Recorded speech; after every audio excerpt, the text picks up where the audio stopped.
I mean, there are many reasons why I like your work, but the biggest reason I think is that you always give this explicit vocabulary for relevant concept related to productivity. So I'm like, oh yeah, that's what I've been struggling with. And now it has its name. I know how to call it. Then I can look it up. I can study about it. I can talk about it with my colleagues or mentors. And eventually I want to improve that, right? So that's really helpful. And for example, like deep work or time block planning or digital minimalism, those are now so widely used among knowledge workers, right? So this time, the main concept is hyperactive hive mind. And can you explain a little bit more about that and how that affects knowledge workers' productivity? I mean, that's really the villain of the new book, is the hyperactive hive mind. It's the thing that I want to do away with. It's what I want not to be in the world. So even though the book is called A World Without Email, really the accurate title is A World Without the Hyperactive Hive Mind. It's the hyperactive hive mind I dislike. It's just too big of a phrase to put on a cover. Briefly, here's what you need to know about it, is email really spread throughout offices in the 1990s, especially the first half of the 1990s. Email spread because it was solving real problems. It was replacing fax machines. It was replacing voicemail. It was replacing memos. It was a good thing that it exists. It is a better version of those technologies. We don't want it to go away. In the wake of email spreading, however, came a new way of collaborating that I call the hyperactive hive mind. Now, this isn't fundamental to email existing, but it's just what happened to emerge once email became ubiquitous. And the hyperactive hive mind works as follows. You say, okay, the primary way in our organization that we are going to collaborate about things is with unscheduled back and forth digital messages. Hey, what about this? Did you see this? What's going on with that client? When can we meet? What are your thoughts? Now, at first we were implementing this primarily with email. Email made it possible. There's obviously a lot more tools now that make it even faster. So we have instant messenger tools, things like Slack, same things like Teams, or like the tool you were telling me about earlier that's popular in Korea. I'm kind of agnostic to the tool. It doesn't really matter. What makes the hyperactive hive mind is we're just going to figure things out on the fly with back and forth ad hoc messages. Real briefly, here's the issue with it. If most of the coordination and collaboration you are doing is through these unscheduled back and forth conversations, you have to check those channels all the time, because you have so many back and forth things happening, and there's messages coming towards you that you have to read and respond to keep those processes unfolding. There's so much of this going on that you really can't spend a lot of time away from your inbox or away from your chat channels, because stuff is being organized, stuff is being collaborated, decisions are being made, plans are being hatched with these messages. You have to keep monitoring for them. Why is that a problem? Well, our brain can't support having to check and tend all these conversations all the time. Every time we go over and have to check an inbox or check a chat channel, we initiate something called a cognitive context switch or network switch, depending on what field of neuroscience or psychology we're talking about. These are expensive operations. They take time.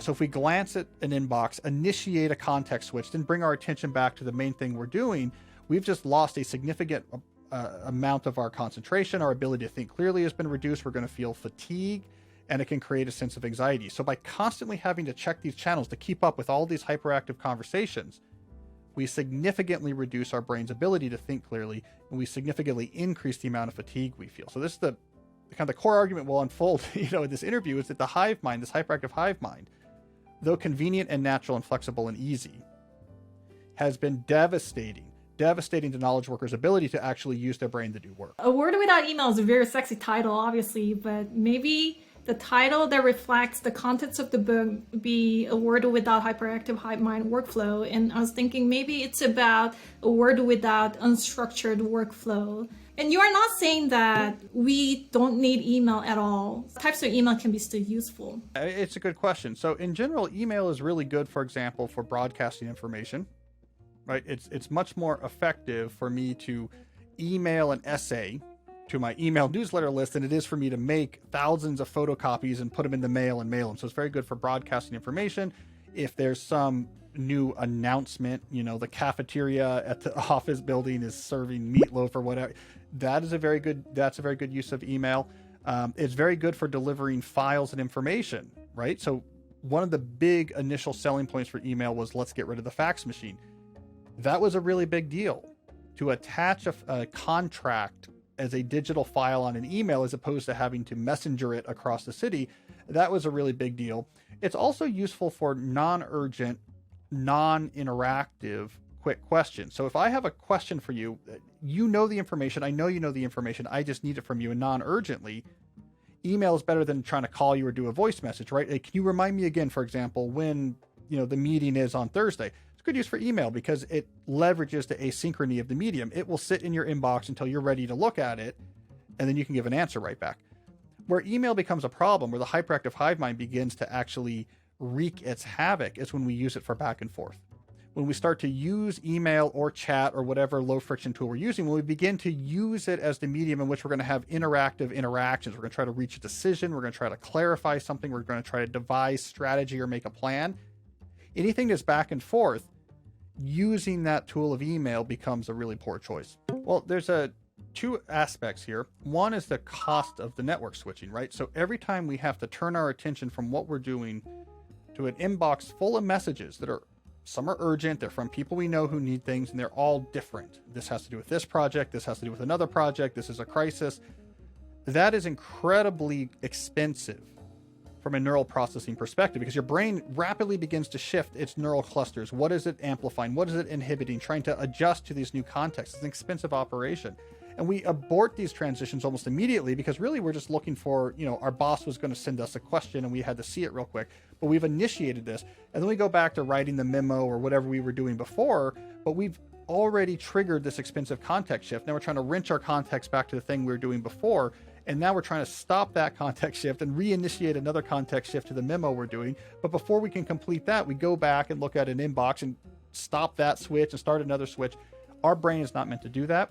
It's incredibly exhausting. That alone can make us anxious. The other issue is humans are very social.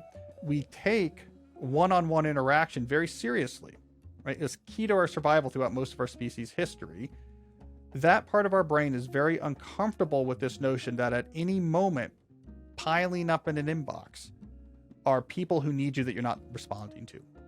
And no matter how much you tell yourself, we have norms, it's okay, this is not urgent, it's not life and death, that deeper part of your brain says this is stressful. People in our tribe need us.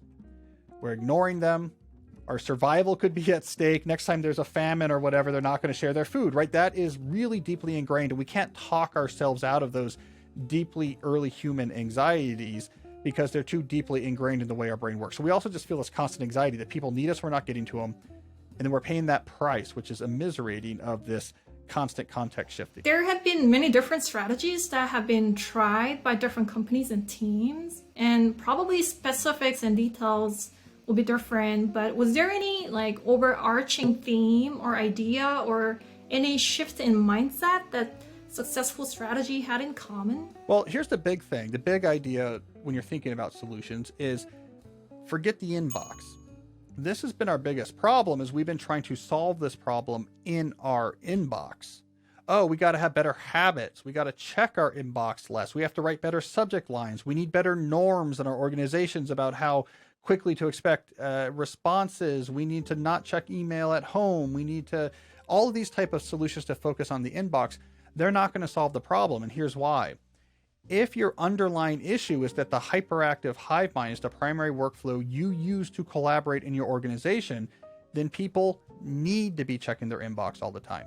That workflow necessitates it. And if you say, okay, I'm going to check my email only once a day, it's not going to last. Why? Because you're involved in 15 or 16 back and forth asynchronous conversations, many of which are relatively time sensitive. And if you wait till the end of the day to check your inbox, you've just slowed down 15 people, and it's a problem. And you're going to hear about it. So as long as the hyperactive hive mind is how you collaborate, you can't solve the problem by just changing your relationship to your inbox. The companies who really solved this issue said, oh, the workflow is the issue. We have to replace the hyperactive hive mind with alternative workflows that are not nearly as dependent on these unscheduled back and forth message conversations.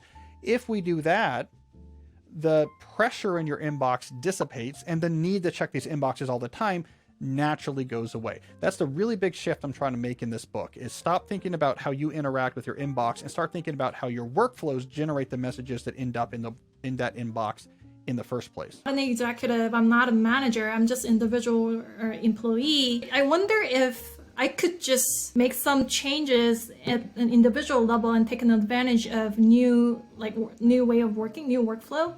So the email survey I introduced in the beginning, so there are some comments saying that some Korean companies very, very hierarchical structure. So you should just do what your boss says, and they actually may take advantage of hyperactive hive mind because they can grab you whenever they want, and So what I recommend to individuals is go through the exercise of listing out, here are all the processes that I'm involved with on a regular basis. And if you're not sure what those are, use your email inbox to help learn them. So just take a day and every email that comes in, ask the question, what is the underlying process I come back to again and again that this email is related to? And you're literally listing these out. And most people will have between 5 to 15 things they do regularly, answering client questions, preparing white papers for publication, whatever it is. Then for each of these, ultimately what you want to ask, you'll start with the low-hanging fruit, and this could take a while, like weeks and weeks, but you start with the low-hanging fruit, ask the question, just given what I can control, how could I reduce the number of unscheduled messages required to implement this process? And you go process by process, asking that question and coming up with the best answers you can.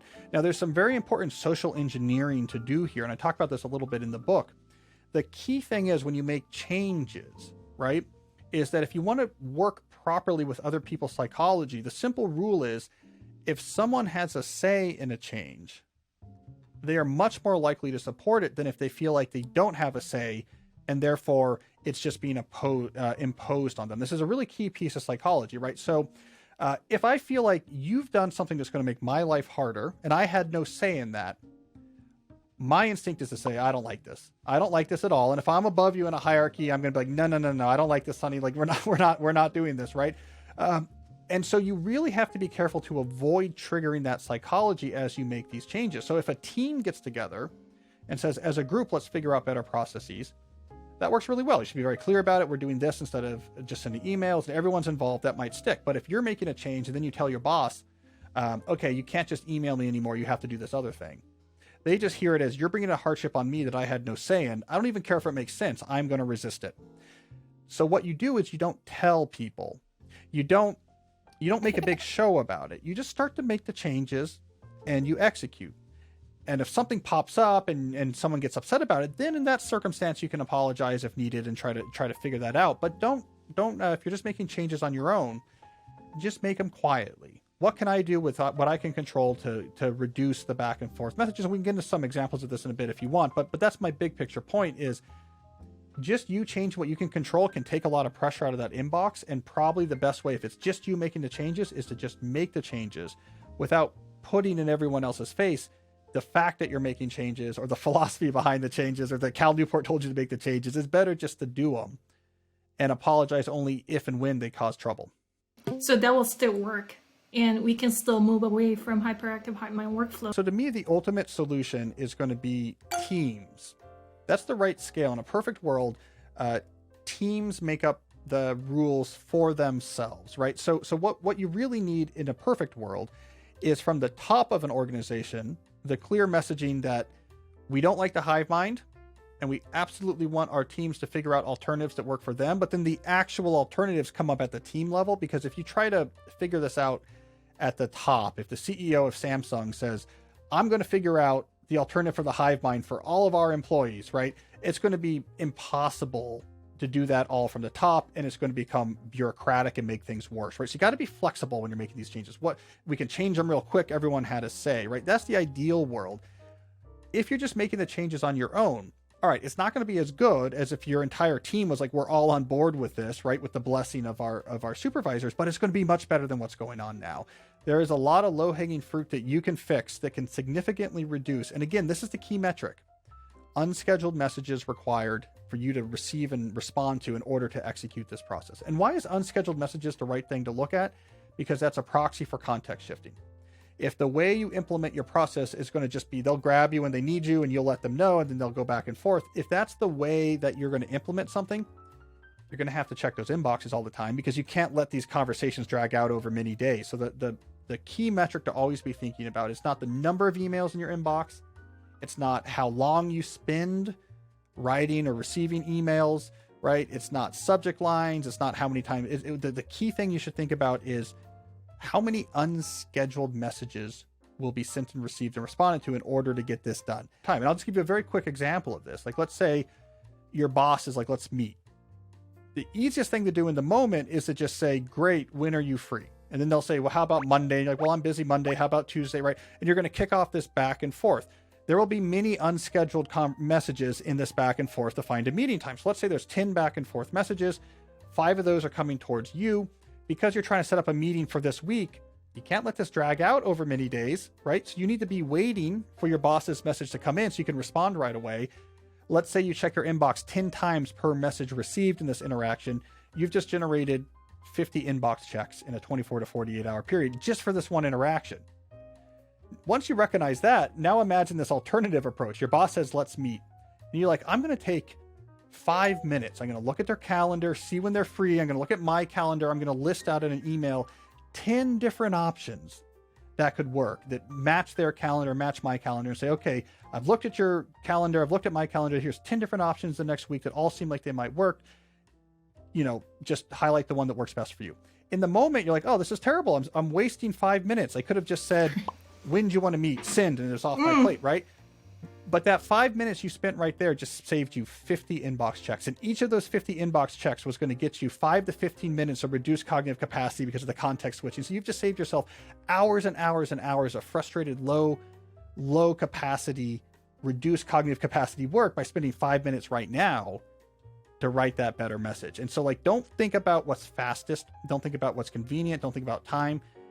It's unscheduled messages is what you want to really reduce. The way we work today in office work is the very first, simplest, easiest thing we came up with.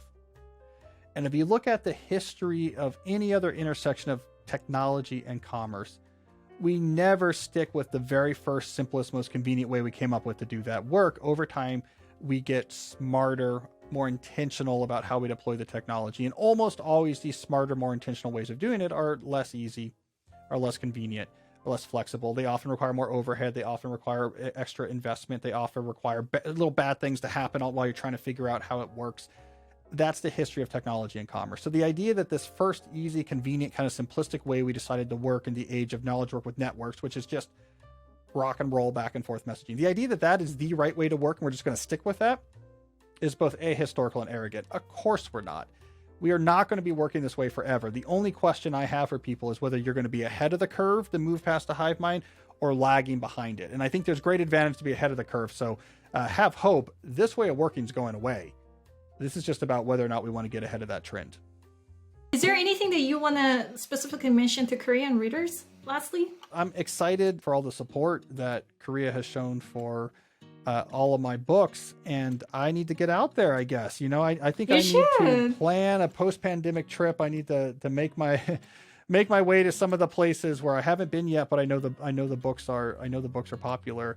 And certainly Korea has been one of the really big audiences, even back from the very beginning. I mean, yeah, some of the very first foreign rights I sold. I mean, now I've sold a lot. I think my books are in 40 languages. They're, you know, they've been sold broadly, but some of the very first rights I ever sold were Korean rights. So thank you for your support. And once I can, I'll get out there. We'll do a big book event or something.